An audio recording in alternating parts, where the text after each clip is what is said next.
पुण्यातील कोंढवा अत्याचार प्रकरणाने उभा महाराष्ट्र हादरून गेला होता। मात्र ज्यावेळी ही केस पूर्णपणे 360 अँगलमध्ये फिरलेली पाहायला मिळाली, जसं सांगितलं गेलं तसं काहीच घडलेलं नव्हतं, हे जेव्हा समोर आलं त्यानंतर मात्र या केसची चर्चा ही जास्त मोठ्या प्रमाणात होत असलेली पाहायला मिळते। जो काही बनाव खरं तर या तरुणीने रचलेला होता तसं काहीच घडलेलं नाहीये, हे या सगळ्या तपासातून चौकशीतून समोर आलंय। मात्र आता ज्या तरुणीमुळे जवळपास पुण्यातले 500 पोलीस कामाला लागले, 1-1.5-2 दिवस हे पोलीस न थकता पूर्णपणे या प्रकरणातील जो तरुण होता, ज्याच्यावर आरोप करण्यात आलेले होते, त्याचा शोध घेत होते। या सगळ्यासाठी इतकी मोठी पोलीस यंत्रणा कामाला लागलेली होती, त्या तरुणीवरती कारवाई का होऊ नये असा सवाल जो आहे तो जनसामान्यांमधून समोर येताना पाहायला मिळतोय। त्यामुळे या प्रकरणामध्ये खरंच या तरुणीवरती कुठली कारवाई होऊ शकते का, याविषयीच बोलण्यासाठी माझ्याबरोबर ज्येष्ठ कायदेतज्ञ ॲडव्होकेट मिलिंद पवार सर आहेत। सर, काय सांगाल, एकंदरीत ही सगळी केस पाहिली तर या तरुणीला सुरुवातीला प्रचंड सिंपती मिळाली, गुन्हा दाखल झाला, पोलिसांनी घटनेचं गांभीर्य पाहून लगेचच अगदी 24-25 तासाच्या आत आरोपीचा शोध सुद्धा घेतला। मात्र या सगळ्यानंतर तरुणीने बनाव रचल्याचं कळलं, आता तिच्यावरती गुन्हा का दाखल होत नाही असा एक प्रश्न उपस्थित होतोय। जर अशा पद्धतीने एखादी खोटी बनावट केस जर दाखल केली तर गुन्हा दाखल होतो का?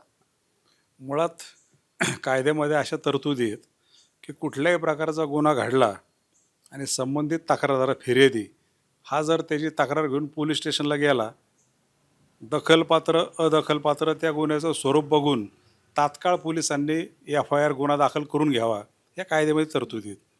ह्या प्रकारामध्ये संबंधित मुलीने संबंधित पोलीस स्टेशनला फिर्याद दिली, तिच्या फिर्यादीवरनं बलात्काराचा गुन्हा दाखल झाला, म्हणजेच दखलपात्र गुन्हा दाखल झाला। एकदा गुन्हा दाखल झाल्यानंतर दिलेल्या फिर्यादीच्या अनुषंगाने फक्त पोलिसांना तपासाचा अधिकार आहे।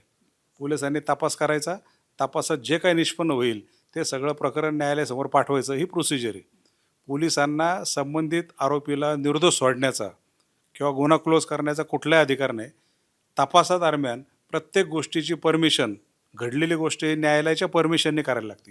आता या प्रकारामध्ये तपासामध्ये निष्पन्न झालं की असा बाबा जी काही बलात्काराची फिर्याद दिली ही सकृतदर्शनी खोटी होती, हे पोलिसांना निष्पन्न झालं। निष्पन्न झाल्यानंतर जर पोलिसांना वाटलं की ही पूर्ण खोटी फिर्याद आहे, तर त्या संबंधित व्हिक्टीमवर, पीडित महिला मुलगी कोण असेल तिच्यावर पोलीस कारवाई करू शकतात with the permission of court, कारण तपासात निष्पन्न झाले। आता यामध्ये या दुसरी बाजू अशी आहे की मुलीने फिर्याद दिली की असा प्रकार घडला, मग तो कुठला कुरिअरवाला आला, हे बरीच अशी काही स्टोरी झाली, पण तपासात निष्पन्न झाले की दे आर फ्रेंड्स, ते एकमेकाचे मित्र होते। जो काही प्रकार घडला तो संमतीतून घडला, पण काहीतरी बिनसला असेल किंवा काहीतरी लपवण्यासाठी तिने ही फिर्याद खोटी दिली। आता ही फिर्याद जर खोटी दिली असेल आणि तिचं म्हणणं आता असं आहे की हो ठीक आहे, तपासात निष्पन्न झालं, तो माझा मित्र होता, अनेक वेळा पूर्वी यायचा, पण त्या दिवशी जो काही प्रकार झाला तो माझ्या संमतीच्या विरुद्ध झाला। आता अगेन्स्ट हर विल, संमतीच्या विरोधात म्हटल्यानंतर मग बलात्काराची फिर्याद बरोबर ठरते। पोलिसांचं काम काय, तिचं म्हणणं आहे ना, माझ्या इच्छेविरुद्ध जो काही प्रकार घडला, पोलिसांनी तपास करायचं, तिची मेडिकल करायची आणि दोषारोपपत्र न्यायालयासमोर पाठवायचं, ही रेग्युलर प्रोसेस आहे। पण सकृतदर्शीने असं दिसतंय की पोलिसांनी पूर्ण तपास केला आणि तपासामध्ये दिलेली फिर्यादच ही खोटी होती। आता दखलपात्र, खरं प्रोसिजर अशी आहे की दखलपात्र गुन्हा दाखल झाल्यानंतर बलात्काराचा गुन्हा म्हटल्यावर गंभीर आहे, गंभीर प्रकरणामध्ये संबंधित आरोपीला तात्काळ अटक पोलिसांनी करणं गरजेचं असतं। अटक करून त्याला न्यायालयासमोर हजर करण्याची परमिशन असते। आणि जर during the course of investigation, तपासादरम्यान असं वाटलं की ही फिर्याद खोटी आहे, तर न्यायालयासमोर तसा अहवाल द्यायला लागतो 169 CRPC जुना, यानुसार की या आरोपीच्या विरोधात आम्ही पूर्ण तपास केला, पण ही दिलेली फिर्याद ही पूर्ण खोटी निघाली आणि म्हणून या आरोपीच्या विरोधात कुठलाही सबळ पुरावा मिळून येत नाही, ह्या आरोपीला सोडून द्यावं असं कोर्टाला पोलिसांनी रिक्वेस्ट करायला लागते। पण यामध्ये उलटं झालं आहे की पोलिसांनी गुन्हा दाखल केला, बलात्काराचा गुन्हा दाखल झाला, कुठल्या तरी एका आरोपीला ताब्यात घेतलं आणि पोलिसांनी काहीतरी नोटीस देऊन सोडलं। पण शेवटी प्रश्न हाच राहतोय की त्या मुलीचं जर म्हणणं असेल की अगेन्स्ट माय विल जो काही प्रकार केला त्याने माझ्या इच्छेविरुद्ध केला, शेवटी बलात्काराच्या गुन्ह्यामध्ये डायरेक्ट आय विटनेस कुणीच नसतो। हा जो काही गुन्हा घडतो हा फोर वॉल, म्हणजे हा भिंतीच्या आतमध्ये असतो, त्याला बघणारा विटनेस कुणी नसतो।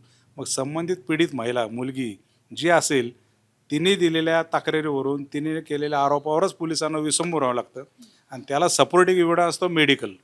आता मेडिकल जर त्याचे केले असेल किंवा करणार असाल तर मेडिकलमध्ये निश्चितप्रमाणे काहीतरी निष्पन्न होईल आणि त्याप्रमाणे पोलिसांचा पुढचा तपास त्या अनुषंगाने होईल असं एक वकील मला नेहमीच्या अनुभवावरून वाटतं. सर, या प्रकरणामध्ये जसं तुम्ही अगदी महत्त्वाचा मुद्दा सांगितलात, की फिर्याद जरी चुकीची दाखल झालेली असली, तरी सुद्धा ही तरुणी म्हणजे आता जी काही माहिती उपलब्ध आहे, त्यानुसार ही तरुणी अजूनही या गोष्टीवरती ठाम आहे, की त्याने माझ्यावर माझ्या मनाच्या विरुद्ध काही गोष्टी करण्याचा प्रयत्न केला, असं ती म्हणताना दिसतीये. पण जेव्हा एखादा फिर्यादी जो असतो, तो फिर्यादच चुकीची देतो. मात्र त्याने जे काही अंतिमतः जो गुन्हा घडलाय, तो गुन्हा मात्र त्यातला त्याने खरा सांगितलाय. असं असताना त्याच्यावरती कारवाई होऊ शकते, की ह्या केवळ मग ह्या गोष्टी नंतर फेल ठरतात कारण गुन्हा घडलाच आहे, मग फिर्याद काहीही दिलेली असू शकते. नाही, नाही. यामध्ये आता कायद्याची तरतूद अशी आहे, की तपासादरम्यान जर निष्पन्न झालं, की ही दिलेली फिर्याद खोटी आहे, तर त्या निष्पन्न झाल्यानुसार BNS कलम 182 आणि 211 या कलमानुसार संबंधित फिर्यादी, की जाणीवपूर्वक तुम्ही एखाद्याला त्रास देण्याच्या उद्देशाने, ब्लॅकमेल करण्यासाठी किंवा स्वतःचं कृत्य लपवण्यासाठी धादांत खोटी फिर्याद दिली, हे सकृतदर्शनी पोलिसांना निष्पन्न झालं, तर BNS कलम 182, 211 अन्वये संबंधित फिर्यादीच्या विरोधात तक्रार होऊन संबंधित फिर्यादीच त्यामध्ये आरोपी होऊ शकते. हा पोलिसांना अधिकार आहे. जाणून बुजून एखाद्या विरोधात खोटी कंप्लेंट दिली, आता समजा हा जो काही बलात्काराचा प्रकार घडला आहे, जाणीवपूर्वक खोटी फिर्याद दिली, असं जर पोलिसांना सकृतदर्शनी निष्पन्न झाला असेल, तर 211 BNS नुसार पोलीस त्या संबंधित व्हिक्टीमवर, पीडितेवर कारवाई करू शकतात, गुन्हा दाखल करू शकतात. पण हा सगळा रिपोर्ट हा न्यायालयाच्या पाटलावर ठेवायला लागतो. प्रत्येक गोष्टीची न्यायालयाची परमिशन घ्यायला लागते. नाहीतर मग काय होईल, एखाद्याने फिर्याद दिली, पोलीसच त्याचा स्टडी करणार, की हो बरोबर आहे, फिर्याद दिलेली खोटी आहे आणि परस्पर आरोपीला सोडून देतील. मग हे न्यायालय, CRPC, IPC, BNS हे कायदे कशा करतायत? म्हणजे पोलिसांचं काम एवढंच आहे, दिलेल्या फिर्यादीचा तपास करणे, प्रत्येक गोष्टीचा रिपोर्ट हा न्यायालयासमोर दाखल करणे आणि कोर्टाच्या परवानगी घेऊन पुढचा तपास करणे. म्हणजे पोलिसांना कुठलाही अधिकार नाही की परस्पर आरोपीला सोडून द्यायचा. भले ह्या केसमध्ये दिलेली फिर्याद 100% खोटी असेल, पण कोर्टापुढं त्यांनी रिपोर्ट देऊन की आम्हाला तपासात निष्पन्न झाले की ही फिर्याद पूर्ण खोटी आहे आणि म्हणून त्या मुलीवरच गुन्हा दाखल करा, असं पोलीस करू शकतात. पोलीस करणार नाही, कारण त्या मुलीचा स्टँड वेगळा आहे, की भले मी सांगितलं की बा तो कुरिअरवाला होता, आम्ही काही गोष्टी लपवण्यासाठी आम्ही हा ड्रामा करायचो, त्यातनं हा प्रकार घडला. पण शेवटी तिचं म्हणणं आज असं दिसतंय की जो काही प्रकार घडला, की त्याने माझ्यावर बळजबरी केली, ही माझी इच्छेविरुद्ध केली आणि ही जर तक्रार असेल तर 76 खाली गुन्हा दाखल असेल आणि संबंधित आरोपीला पोलिसांनी अटकही करायला पाहिजे होती पूर्वी, पण यामध्ये केलेली दिसत नाही असं मला वाटतं. म्हणजे सर, जसं तुम्ही म्हटलात, की अटक करणं अपेक्षित होतं, पण अटक झालेली नाहीये. केवळ नोटीस बजावून सोडलं. हे कायद्याच्या तरतुदींमध्ये बसतं, की अशा पद्धतीच्या गुन्ह्यामध्ये केवळ नोटीस नाही, नाही. आता आता झालं कसं, की फिर्याद दाखल झाली, फिर्यादीनुसार तपास झाला, पोलिसांना जाणवलं, निष्पन्न झालं की ही फिर्याद खोटी आहे. मग आरोपीला सोडून द्यायचा अधिकार हा न्यायालयाचा आहे. त्याला निर्दोष सोडायचा किंवा 169 पुराव्याअभावी अगोदरच चार्जशीटच्या अगोदरच सोडायचा, हा अधिकार पूर्ण कोर्टाचा आहे. म्हणजे पोलिसांनी कुठल्याही प्रकारची खातरजमा केली नाही. आलेली फिर्याद घेतली, घाईघाईने तपासही केला, फिर्यादही खोटी निघाली, मग त्या आरोपीला ताब्यात तरी कशाला घेतला? पण रुटीन कोर्स काय आहे? नॅचरल रेग्युलर काय आहे? फिर्याद गुन्हा दाखल झाली की त्या आरोपीला अटक आणि आरोपीने अटक केली की आरोपीला सांगतात तुझं काय म्हणणं असेल ते कोर्टापुढं मांड. ही कशी खोटी केली? अहो मी तर काही कुरिअरवाला नाही, मी तर इंजिनियर आहे, माझी ती फ्रेंड आहे, आम्ही रेग्युलर जातो, हे आमचे सगळे पुरावे, हे सगळे न्यायालयासमोर मांडायचे असतात. म्हणजे यामध्ये पोलिसांना कुठलाही अधिकार नाही. फिर्याद घ्यायचा, आरोपीला ताब्यात घ्यायचा, तपास करायचा आणि सोडून द्यायचा, असा पोलिसांना अधिकार नाही. असं जर झालं तर पोलीस स्टेशनलाच बाहेरच्या बाहेर गुन्हे संपतील, मिटतील. रेग्युलर अनुभव आमचा मी सांगतो. सर, या प्रकरणामध्ये आपण जर पाहिलं तर जेव्हा ही सगळी घटना समोर आली त्याच्यानंतर या तरुणीचं असं म्हणणं होतं की मी मेंटली थोडी अनस्टेबल आहे, डिस्टर्ब आहे. तिचं यापूर्वी सुद्धा काही सायकोलॉजिस्टकडून, सायकेट्रिस्टकडून काउन्सिलिंग सुरू असल्याची सुद्धा माहिती आहे. आता या प्रकरणाच्या नंतर सुद्धा तिचं काउन्सिलिंग केलं जात आहे.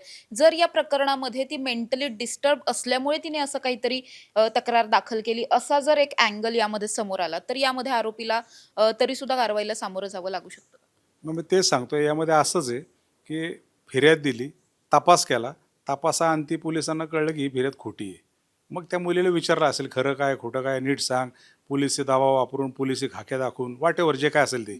मग ते पोलिसांनी तिने वेगळा स्टँड घेतला की नाही नाही आमची मैत्री होती, पण जो काही प्रकार घडला तो माझ्या इच्छेविरुद्ध घडला. इच्छेविरुद्ध म्हणले की मग बलात्कार आला. आता परत स्टँड काय घेते, मग तू खोटी का बोलली अगोदर? नाही माझी मानसिक स्थिती बरोबर नाही, अगोदर मी ट्रीटमेंट घेतली. तर पोलिसांना तपासामध्ये आतापर्यंत काय ट्रीटमेंट घेतली, कुठल्या डॉक्टरकडे गेले हा तपास करावा लागेल. आणि ह्या स्टेजला ज्या दिवशी घटना घडली, ज्या दिवशी फिर्याद दिली, त्या अनुषंगाने रीतसर पोलिसांना तिचं सगळं मेडिकल चेकअप करून मेंटली ती फिट आहे नाही, सायको जे काय असेल ते हे सगळा तपास करून शेवटी ती आता वेगळा स्टँड घेते. आता सांगते की मला मानसिक तणाव होता, त्रास होता, मेंटली मी डिस्टर्ब होते. हे सुद्धा मेडिकली प्रूव्ह झालं तर तिच्या बोलण्याला सपोर्ट मिळेल, नाहीतर ते देखील स्टेटमेंट खोटं होतं. म्हणून पोलिसांनी त्या अनुषंगाने तपास केला की नाही नाही, तिला ट्रीटमेंट चालू होती आणि ती अंडर मेंटल प्रेशर आहे. हे जर काय डॉक्टरच्या सर्टिफिकेटने सिद्ध झालं तर तिच्या बोलण्याला सपोर्ट मिळेल, नाहीतर ते देखील खोटं होतं. आणि विनाकारण मग तिने सगळ्यांना पळवलं ही वस्तुस्थिती आहे. आता हे जर पोलिसांना असं वाटत असेल की त्या मुलीने खोटी फिर्याद दिली, 400-500 पोलीस कामाला लागले, सगळ्या महाराष्ट्रामध्ये देशामध्ये पुण्याचं नाव खराब झालं आणि म्हणून तिच्यावर कारवाई व्हायला, तर पोलीस ताबडतोब तिच्यावर गुन्हा दाखल करून न्यायालयासमोर तिला हजर करू शकतात की फिर्याद दिल्यावर हा तपास केला तर हे सगळं धादांत खोटं असल्याचं निघालं. पोलीस करू शकतात, पण पोलिसांची मानसिक इच्छा असली तर, नाही तर काय होणार नाही. सर, या प्रकरणानंतर असं एक जाणवलं की ही जी फिर्यादी तरुणी आहे तिने हे सगळं तक्रार दाखल करण्याच्या आधी तिच्या एका मैत्रिणीचा सल्ला घेतला होता. तिच्याशी बोलणं झालेलं होतं, पोलिसात कसं जायचं, तक्रार कशी द्यायची, पोलिसांसमोर जे कोणी इन्व्हेस्टिगेशन ऑफिसर असतील त्यांच्यासमोर कसं बोलायचं, हे तिला तिच्या एका मैत्रिणीने तिने सल्ला घेतलेला होता. तर या प्रकरणामध्ये त्या मैत्रिणीची सुद्धा चौकशी होऊन ती सुद्धा जर याच्यामध्ये सहआरोपी वगैरे तिला केलं जाऊ शकतं का? नाही नाही, आता शेवटी कसं आहे की मित्र असतात, मैत्रिणी असतात, चर्चा करतात. समोरच्याला एखादा सल्ला विचारला, तर त्या मैत्रिणीला समजा सल्ला विचारला, तर त्या संबंधित मैत्रिणीला माहिती होतं की खरंच असा गुन्हा करणार आहे. बोलता बोलता बोलला असेल, चर्चा केली असेल, त्याला पुरावा कुठलाच नाही. ती सांगती ही जी मुलगी आहे ही प्रत्येक वेळोवेळी जे स्टँड बदलते आणि खोटं बोलते की मैत्रिणीला विचारलं, तिने मला सांगितलं. उद्या मैत्रीण म्हणणार आहे का हो हो मीच तिला सांगितलं असं कर आणि म्हणून तिने केलं. त्यामुळे तिच्यावर कुठली कारवाई होणार नाही. जास्तीत जास्त तिला एक बेस्ट विटनेस म्हणून तिचं स्टेटमेंट घेतील की ह्या घटने अगोदर ती चर्चा माझ्याशी केली होती, असं असं मला विचारत होते, असं केलं तर काय होईल. आणि त्या अनुषंगाने आमची चर्चा झाली होती. म्हणजे ह्याने तो प्लॅन केला होता खोटी फिर्याद द्यायचा. हे सिद्ध करण्यासाठी तिला आरोपी करण्याऐवजी तिला विटनेस करायला लागेल आणि तिचं स्टेटमेंट चांगल्या प्रकारे घ्यावं लागेल. भविष्यात ती कोर्टासमोर फुटायला नको म्हणून 164 CRPC न्यायाधीशांपुढं तिचं स्टेटमेंट रेकॉर्ड केलं तर त्या केसला कुठंतरी सपोर्ट मिळेल, असं एक वकील म्हणून मला वाटतं. सर, जे काही तुम्ही या केसबद्दल बोललात ते अगदी खरं तर भविष्यात आपल्याला खरं ठरताना दिसून येईल. मात्र या प्रकरणानंतर अशी एक चिंता महिला वर्गाला मोठ्या प्रमाणात सतावते. ती म्हणजे अनेकदा असं घडतं की जेव्हा लैंगिक अत्याचाराच्या किंवा अतिप्रसंग झालाय, विनयभंग झालाय, अशा केसेसमधल्या पीडिता अनेकदा पोलीस स्टेशनला गेल्यानंतर बऱ्याचदा त्यांची उलट तपासणी केली जाते. पोलीस त्यांनाच उलट प्रश्न अनेकदा विचारतात. त्यामुळे घाबरून अनेक महिला समोर येत नाहीत. आता ही जी काही केस झाली त्यामुळे पोलिसांमध्ये सुद्धा इतका आता या प्रकरणाचा धसका बसलेला आहे की अशा पद्धतीने बनावट केस दाखल होऊ शकते आणि ज्याचं खापर परत पोलिसांवरती सुद्धा फुटू शकतं. त्यामुळे या एका प्रकरणामुळे आणखी पीडितांना पुढे जाऊन या सगळ्याचा त्रास होईल असं तुम्हाला एक कायदेतज्ञ म्हणून वाटतं? नाही, त्रास होणार नाही असं नाही. शेवटी प्रत्येक गुन्हा वेगळा असतो. ज्या वेळेला बलात्काराच्या केसेस दाखल होतात, अनेक त्याला कारणं असतात. दोघांचं पटत नाही, प्रेमसंबंध बिघडले, बलात्कार, नवरा बायकोचे भांडण झाले, बलात्कार. आता माझ्याकडे मागच्या आठवड्यामध्ये केस सुटली, निर्दोष सुटली. दोघंही नवरा बायको होते नातेनी. काही गोष्टी पटत नाही, त्यांना 2 मुली, त्यातल्या एका मुलीचं लग्न झालं. काही गोष्टी पटल्या नाही. एक 7 ते 8 वर्षानंतर दोघांनी डिव्होर्स घेतला आणि 3 वर्षाच्या गॅपने ते परत एकमेकाला भेटायला लागले आणि 8 वर्षाच्या गॅपनंतर त्या संबंधित महिलेने त्या आमच्या आरोपीच्या विरोधात परत बलात्काराची दिली की तुझीशी लग्न करतो असं आमिष दाखवलं आणि माझ्यावर बलात्कार केला. म्हणजे ऑलरेडी ते हजबंड अँड वाईफ होते, 2 मुलं झाले होते, डिव्होर्स झाला, परत भेटले आणि ती आता परत फेऱ्यात देते, लग्नाचं आमिष दाखवलं आणि माझ्यावर बलात्कार केला, निर्दोष सुटली केस. अशा अनेक प्रकारच्या केसेस असतात. त्यामुळं खरा प्रकार काय आहे, पोलीस एवढे चाणक्य असतात. संबंधित आलेली मुलगी, महिला, पीडित कुणी असेल, ती काय बोलते, कुठल्या अनुषंगाने तक्रार देते, त्यामध्ये किती ग्रॅव्हिटी आहे, खरंच घडलं असेल का, 1 मिनिटात पोलिसांना कळतं. त्यामुळे महिला एखादी गेली आणि आता दखलच घेणार नाही आणि पोलिसांनी काय करावं एवढं सोपं नसतं. या प्रकारामध्ये देखील पोलिसांना तथ्य कळलं असेल की नेमका कोण कुरिअरवाला आला, कुठला स्प्रे मारला, कुठून गेला, हे ताबडतोब कळतं. पण मला असं वाटतं की हा गुन्हा दाखल झाल्यानंतर काहीतरी घाई झाली, ताबडतोब मीडियामध्ये प्रकरण आलं, मग पोलिसही लगेच काहीतरी फार तपास आम्ही केला असं ते सगळं समाजासमोर आलं. आरोपीलाही पकडला गेला, तर आरोपी आपला बिचारा चांगला निघाला, त्याला सोडूनही दिलं गेला. म्हणजे कुठेतरी घाई झाली की काय असं दिसतं आणि अशा घाईमधून संपूर्ण समाजावर त्याचा इम्पॅक्ट होतो. अनेक महिला चॅनल पेपर वाचत असतात, त्यांच्या मनावर परिणाम होतो. खोट्या केसेस घडतात, एकमेव केस घडले असं नाही, अशा अनेक प्रकारच्या असतात. आणि अनेक प्रकारच्या केसेस अशा पण आहेत की त्यामध्ये काही तथ्य नसतं तरी पोलीस खोटे गुन्हे दाखल करतात. महिला न्यायालयासमोर खोटी साक्ष देतात आणि खोटी साक्ष देणं हा देखील गुन्हा आहे, त्यांच्यावर देखील कारवाई होती. मागच्याच महिन्यामध्ये अलाहाबादच्या न्यायालयामध्ये संबंधित महिलेने बलात्काराची पूर्ण खोटी कंप्लेंट दिली, म्हणून तिच्यावर 10,000चा दंड केला न्यायालयाने. अशा केसेस असतात. त्यामुळं महिलांनी पण असं घाबरून जायचं कारण नाही. खरंच अन्याय झाला असेल तर पोलीस प्रॉपर तपास करून त्या महिलेला न्याय मिळवून देण्यासाठी प्रयत्न करतात. हा आमचा रोजचा अनुभव आहे. पण खोटंच असलं असं एखादं प्रकरण घडतं, नेहमी काही घडत नाही, असं रोजच्या अनुभवावरून आम्ही सांगू शकतो. सर, हे सगळं समोर आल्याच्या नंतर पुणे पोलिसांनी सुद्धा असं सांगितलंय की अशा पद्धतीने खोट्या केसेस दाखल करणं किंवा पोलिसांची दिशाभूल करणं, अशा जर घटना भविष्यात सुद्धा घडत असतील किंवा घडल्या, तर मग अशा घटना जे कोणी घडवून आणतील त्यांच्यावरती सुद्धा आम्ही कायदेशीर कारवाई करू. अशा पद्धतीने पोलीस यंत्रणाला विनाकारण कामाला लावणं हे उचित नाहीये, असं एक पोलिसांनी सुद्धा सांगितलंय, पुणे पोलिसांनी. त्यामुळे अशा पद्धतीने जर एखादा व्यक्ती खोटी केस दाखल करत असेल, पोलिसांना वेठीस धरत असेल, तर या सगळ्यामध्ये कोणती कलमं लागू होतात आणि काय शिक्षा होऊ शकते? तेच मी आत्ता सांगितलं की BNS कलम तुमचा 182 आणि 211 खोटी फिर्याद देणे आणि जाणीवपूर्वक देणे.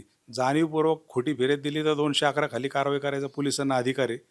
पण दिलेल्या फिर्यादीचा व्यवस्थित तपास करून शेवटी घडलेली घटना, दिलेली फिर्याद, जो फिर्यादी त्यालाच खरं माहिती असतं खरा प्रकार काय घडला आहे, आणि त्या अनुषंगाने तपास करणं हा अधिकार पोलिसांचा आहे. आणि मग पोलिसांना जर असं वाटलं की आलेली प्रत्येक फिर्यादच खोटी आहे, तर ते देखील चुकीचं आहे. कारण तपास हा प्रॉपर व्हायला पाहिजे. पीडित महिला असेल किंवा कुठल्याही प्रकारची फिर्याद असेल, प्रॉपर तपास झाला तर पीडित लोकांना न्याय मिळू शकतो. पण हा सगळा भाग आहे तपासाचा. तपासी अंमलदार चांगले असतील, चांगल्या प्रकारे तपास केला तर निश्चितपणाने न्याय मिळू शकतो. पण आलेली फिर्याद जर खोटी या दृष्टीने तुम्ही त्याकडे बघायला लागले तर तुम्हाला ते सगळं खोटं वाटेल आणि विनाकारण आरोपी सुटतील, हा देखील एक चुकीचा पायंडा पडू शकतो, असं एक वकील म्हणून मला वाटतं. पण जर अशा पद्धतीने कोणी खोटी तक्रार दिलीच असेल तर त्याला शिक्षेची तरतूद काही आहे? खोटी फिर्याद दिली मी तेच सांगितलं, तपासात निष्पन्न झालं तर BNS कलम 211 नुसार संबंधित फिर्यादीवर गुन्हा दाखल होऊन फिर्यादीचा आरोपी होऊ शकतो. अशा अनेक केसेसमध्ये घडलेलं आहे. फक्त पोलिसांची मानसिकता पाहिजे. या केसमध्ये देखील त्या मुलीने जर दादांत खोटी फिर्याद दिली, हे पोलिसांच्या आत्तापर्यंत झालेल्या तपासामध्ये निष्पन्न झालं असेल तर संबंधित मुलीवर BNS 211 नुसार कारवाई होऊ शकते. पोलीस करू शकतात, ती आरोपी होऊ शकते आणि कायद्याच्या तरतुदीनुसार तिला भविष्यात शिक्षा होऊ शकते, फक्त पोलिसांनी केलं तर. हे बेलेबल ऑफेन्स ते दोन्ही सुद्धा नॉन बेलेबल आहे? खोटी फिर्याद देणं आता शेवटी मूळ गुन्हा कुठला आहे त्या अनुषंगाने सगळे कलम बसतात. रेपला जे कलम आहे त्या अनुषंगाने जे कलम लागू होतात त्याला कनेक्टेड कलम असतं आणि म्हणून त्याप्रमाणे ते कलम लागतात.